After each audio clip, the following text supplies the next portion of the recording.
Hi everyone and welcome to our virtual DT staff meeting.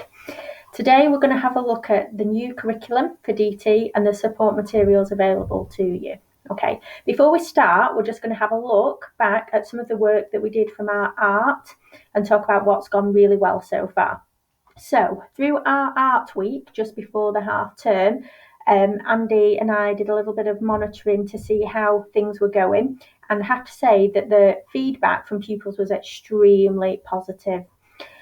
Discussions from teachers have shown that they found materials to be really helpful, and they spoke really positively. You spoke really positively about how much the children got from those sessions and how the teaching was a lot more focused due to the changes in the curriculum and the support documents. So that's really good to see. We could see that there was a clear teaching sequence in the sessions linked to the knowledge organisers and also the progression documents. So that was great to see. And now we can see how those skills are going to progress across all the year groups by using this consistently. We've already seen an improved knowledge of the artists from both teachers and pupils. So those knowledge organisers have really helped with that, and already we're starting to develop that cultural capital. So that is brilliant. And like I said, the knowledge organiser being used really effectively. So well done, and thank you very much everybody for all your hard work on that. Looking at what we maybe need to do moving forward is looking at even better if there were a few issues with resourcing, obviously because we were all doing art at the same time on the same week. So that's maybe something for us to look at moving forward. And just a slight thing to look at is to make sure that the date and the learning objective is included in that work, just so we can see. And we want that to be handwritten because that's where it looks the most effective in the books. So just to show you and celebrate really some of this excellent work, you'll see lots of learning has taken place during that week. And already our sketchbooks are looking really fantastic and are really documenting the learning that's going on. So well done and thank you everybody.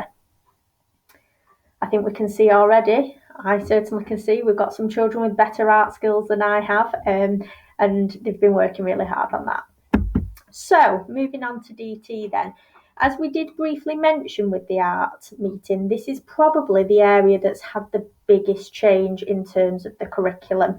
So today we're going to talk about what those changes are, what documents and things are going to help you with that, and how to plan and structure your lessons for DT. So, thinking about our revised curriculum, why did we look at that? So, DT is an important foundation for learning about the made world around us and our relationships to the objects within that world. In primary school, if it's taught correctly and it's taught really well, we will give our pupils the foundation to excel in DT at secondary. And as we talked about just with the art, for some of our pupils, this might be where their real strengths are and where their real gifts and talents are. So what we want to do is foster that and make sure that the deal they're getting in terms of DT is just as good as it is in maths and English, okay? DT is so much more than just a practical subject, and it's more than just application of what is learnt in English, maths or science. So the question that Andy and I asked ourselves when we were looking at this was, were we really teaching DT before? Okay, so in order to answer that question, we first need to look at, well, what is DT? So DT is where children should be designing something for somebody for some real purpose, okay? And we talked about this a lot when we were thinking about the art. Simple craft making without considering the use or purpose of the end item, for example, such as a Viking shield or a Tudor house, they are not valid design and technology activities, they are craft activities. So, if we are going back to designing something for somebody, for some purpose then, what are the principles behind that? If we don't know this as teachers, then we're unable to provide high quality teaching and learning in DT, and we're not going to develop that understanding of the principles within our children. So that's something that we're really going to focus on moving forward. To help us with that, we've had a look at the DT Association, and they are a professional organisation who are solely related to DT education, and they provide a framework for the principles of DT, which is really going to help us in our teaching moving forward. So these are the 6 principles of DT: the user, purpose, functionality, design decisions, innovation, and authenticity. And through our teaching, we should be addressing these 6 principles, okay? And our children should understand what these 6 principles are. In each unit of work, the balance of these principles might be different. For example, in terms of innovation, some units may lend themselves better to that than others do. Some may require us to think more about the functionality, and we can shift the focus within our units of work to different elements, but always ensuring we're thinking of all these elements. So, what are these in detail then? So, the user, perhaps the most important of all, who is or who are the products actually for? Okay, we talk a lot with writing about giving writing a purpose, and that is exactly the same in DT. Our pupils should be able to identify someone or a group who are going to use that product to make it real. Okay. The purpose. What is the purpose? What is the product for? Okay, is it a gift box? Is it a moving vehicle? Okay, to act as a toy for a child. What is the purpose? Okay, functionality. How will the product actually work? What is needed in order to be successful? Design decisions. What we must do is give the children the chance to make choices about their design, and this might include making mistakes, because through that design process and through making mistakes, that is how learning progresses, okay? Innovation. What we want ultimately is to develop our children to be encouraged to try things that are different, not to all make the same copy of the gift box or the same moving toy. We want them to come up with their own ideas. And authenticity. Is it actually going to be something that is realistic? Would it actually work in the real world? So, thinking about all those things, what we probably need to do really is develop our own skills and knowledge in DT. We may lack confidence or knowledge in this area of the curriculum, and we want our pupils to have access to high quality teaching and learning in this area. So, what are we going to do about that? Firstly, just like art, DT is now going to be taught as a discrete subject. That gives it a real focus, and it means that we're really considering those 6 principles and we're not getting lost within other areas of work. Obviously, where we can join up knowledge and make links where they are appropriate, that is really good for our children's learning, and we'll develop it at a higher level. But in terms of the skills and knowledge of DT, we're going to teach these discreetly. Okay, as schools, we've become members of the DT Association, and each teacher will have a login, okay, and you'll be able to access the resources on that page. This is a really invaluable resource. It's great for teachers, and it's also brilliant for subject leaders. We can use this as a one-stop for all our CPD needs in terms of DT, and we may come back to some of their materials later in the year. What we've actually done is we've used the materials from the DT Association to develop our units of work, okay? And we're going to use something called projects on a page, and we're going to talk a little bit more about that now. So, what are projects on a page? So, at first glance, we might just think, oh, it's a scheme of work, okay? But some of us may be familiar with the schemes of work of the past through QCA and those sorts of things. These really build upon those sorts of schemes, and they have a number of advantages. So they're focused on teaching and learning within those 6 principles of DT, okay? So we never lose sight of those within our units of work. They give flexibility and less prescription, okay? So your class and your children are able to make design choices, to make decisions about who their product will be for, and they're not just all making copies of the same thing. The other thing that's really great about them is they detail essentials of good practice, okay? So if you're not an expert in your unit of DT, the resources are really going to help you with that, okay? The projects on a page include all the elements, and they show you what a unit of work looks together in one piece. It's instant CPD.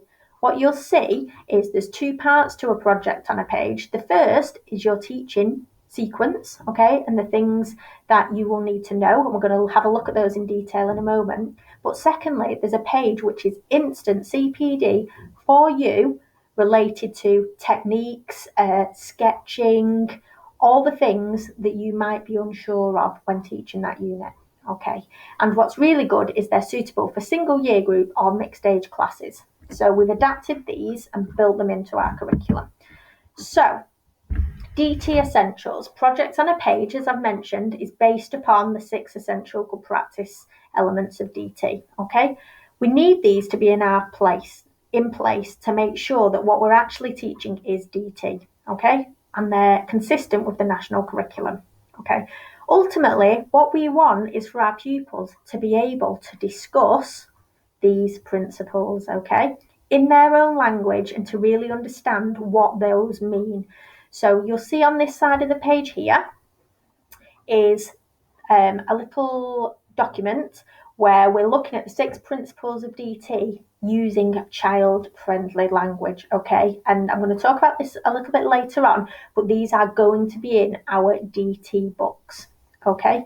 And it will be a good reference for pupils to go back to and talk about these 6 principles confidently. So, projects on a page at a glance. I just wanted to show you here the aspects of DT that are covered through our new curriculum. So we've got things like sliders and levers, structures, food, wheels and axles, turning 2D shape into 3D products, shell structures, computer-aided design, which is something that we were lacking a little bit before, circuits and switches, programming, pulleys and gears. So I think what you'll see here clearly is actually there's a real focus on technology here and how we're going to use this technology to make our products, okay? It's really getting away from that making a craft or making something linked to our topic. These are going to be products for users designed to do something, and there'll be an element of technology within that. So this is how a project on a page looks, and this is what's going to help you with your planning, okay? For your year group and for your units of work, there will be a project on a page for your unit, okay? You will see that it shows which year groups it's intended for, and what we have done, and I'll show you in the long-term overview, is we have directed which year group is going to use which. One page contains everything you will need to know. Okay, so we've got who it's for and the aspect that we're looking at, so structures. What's brilliant is it tells us, and we've got these linked to our progression document as well, what is the key learning in design and technology? So what did they need to do before? So just like we talked about with art, if you're not an expert in art or you've only taught art in one year group, it might be really hard to know everything that came before in terms of sketching or painting or pencil technique. This is exactly the same. It's showing us what prior learning the children need to have been through, and it considers that in terms of designing, making and evaluating. Okay. It talks about all the things that the children could design and make and who the intended users might be. Okay. There are some links where you could talk about these if they relate to other things you're studying at the time. Okay. And there's possible context. There's talk about the purpose of the product. It even gives you here the project title, okay, and how we structure our children to understanding what their project title is. It includes the resources and the key vocabulary, the competencies the children need, the health and safety thoughts that you need to put into place. And this bit here is really helpful, and I'm just going to move on so we can look at that in a little bit more detail. So there's an example of the key learning. Here's just a little bit bigger so you can see the vocab, the users, the project title. And this bit is the bit that is really going to help you with planning your sessions. What we found from our monitoring in our DT previously is there was very little building up to making the final product. We tended to just jump in there and make something without much thought of the design and without investigating anything. So what this does is helps you build up your teaching sequence to investigate current products, okay, or current structures or things in the world and what they look like at the moment. Then what it does is guide you into the sort of focused tasks and practice that the children need to have. So, for example, if they're going to be making a structure, they may need to practice making joins between different pieces of material, okay? You can't just go to making your final piece straight away. You've got to build up that skill of how you're actually going to do it. And then you move on to your final assignment, which is you're designing and making your own product. Along with that, this is what I was talking about, the instant CPD pages. So you'll see here they're labelled really clearly instant CPD, and they've got these for every unit of work. So if you're thinking, goodness, I don't know how I'm going to do this unit of work on pneumatics, I'm not sure what it's about, or I'm not sure what's included in this shell structure unit, or what I need to know, it's got really handy tips for you here. It shows you exactly how you should be demonstrating this to children, okay, and the sorts of things you need to consider. And it's even got a glossary for you if there's any technical vocabulary that you're not familiar with. So it's a really helpful document. Okay, so what Andy and I spent a long time doing in the summer was mapping out these units of work into our school and our curriculum, okay? Because what we can't just do is take something off the shelf and throw it into the classroom. We need to really consider how that's going to link for our pupils and how it links with their other work. So you'll see here is our curriculum coverage for DT, okay? Some factors come into most year groups, such as mechanisms, okay? And they are progressive. Each unit of work on mechanisms building up upon the one before. And you'll see here, some, such as electrical systems, only come into some year groups. Okay, so that's the overview for the whole school. What you will also have is the overview for your year group. So here we've got year 3. So here's your units of work. You've got your pneumatics one, your 2D shapes to 3D products, and your shell structures. And what we have done is we've looked and we've considered each unit of work and what the outcome of those will be. What is the product that will come from those units of work? And the reason we've specified that is because we don't want a situation where, for example, in terms of textiles, year 5 are making something that's a lot more simple than the children have done in year 2. Okay. And I have heard stories of that in other schools where year 2 were making really detailed glove puppets, and then in year 5, for their textiles, they were just sewing 2 pieces of material together to make a phone case. So we want to make sure that the outcome is progressive as well as the skills. And what we've also done here, you'll see in the middle, is we have linked a designer. Okay, so just like we did in art, where we linked an artist to every unit of work, we have linked a designer to each unit of work to give the children a bit of context and for them to see the application of this learning in real life. Okay, so you'll see there's a wide variety. So we've got chefs, fashion designers, all these things. And again, this is all built into that cultural capital. So just like we've got in every year group, we've developed a progression document to help you. So this is the progression in designing. So if you're teaching in year 5, you can have a look back at what has happened in lower Key Stage 2. Now what you'll notice is between the key stages, so Key Stage 1, lower Key Stage 2 and upper Key Stage 2, there is some crossover between the year groups, and that's because the children are going to achieve these things at the end of the key stage, and so they're going to have to revisit them, okay? So it's not as simple as just brand new learning every time. Okay, so when you look at that document, you'll see the progression in each element, and that will help you with your planning as well, and that is all linked to the project on a page. What we've also got, consistent with our other subjects, is our knowledge organisers, okay? So you will see exactly like the others. We've got the colour, thanks to Andy, that all match our books. We've got our progressive vocabulary, which builds up throughout every year. And then we've got a little visual prompt for the children to remind them about the unit of work. And these are taken straight from the projects on a page, okay? And here we are again, our cultural capital. We've got our study of our engineer or our designer and the key facts about them. So, the structure of a unit of work, how will this work and how are you going to go about it? So, you're going to plan using the key documents, your projects on a page overview, which are saved in the curriculum file on the systems, your knowledge organiser, which is linked to that, the progression document for DT, which is linked to it, and we're thinking all the time, and it's linked in to everything, the 6 principles of DT that we talked about at the start. Okay.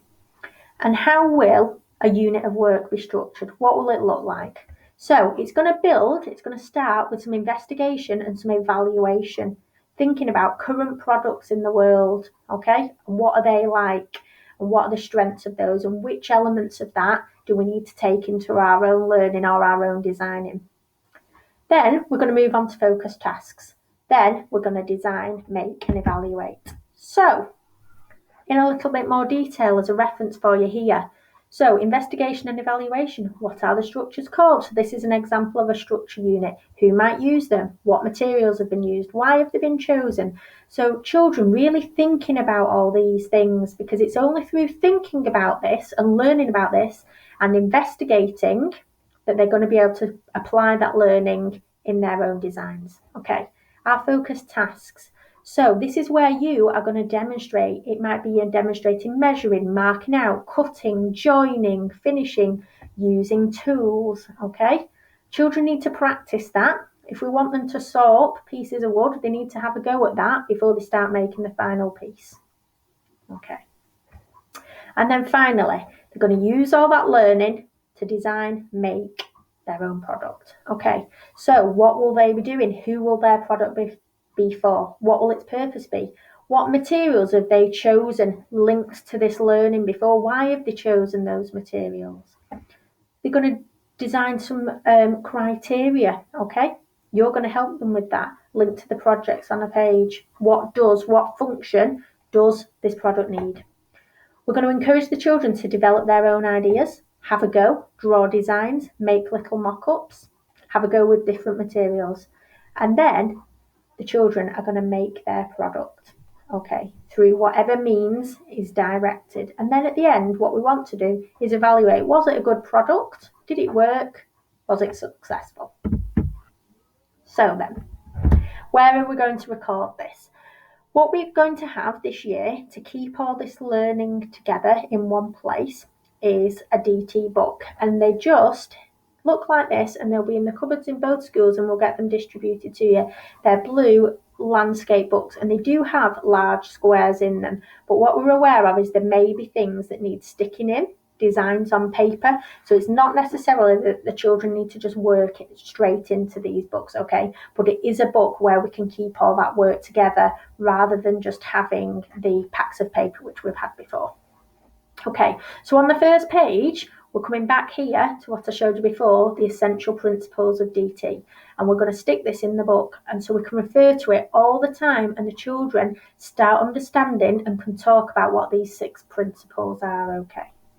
Then what you're going to have for the start of each year is your yearly overview cover sheet, okay, which will show all the things that are going to be studied that year. So we're going to be starting a brand new book, so we're going to have this page here, starting with our yearly overview, and then for each unit of work, we are going to stick in our knowledge organiser, just like we do in our other areas of the curriculum, and then we'll continue to document our learning through that. It may be that some of that learning is recorded on Seesaw, and we might make links to that also, okay? But we will be able to track some of it through these books as well. So that brings us to the end of the meeting.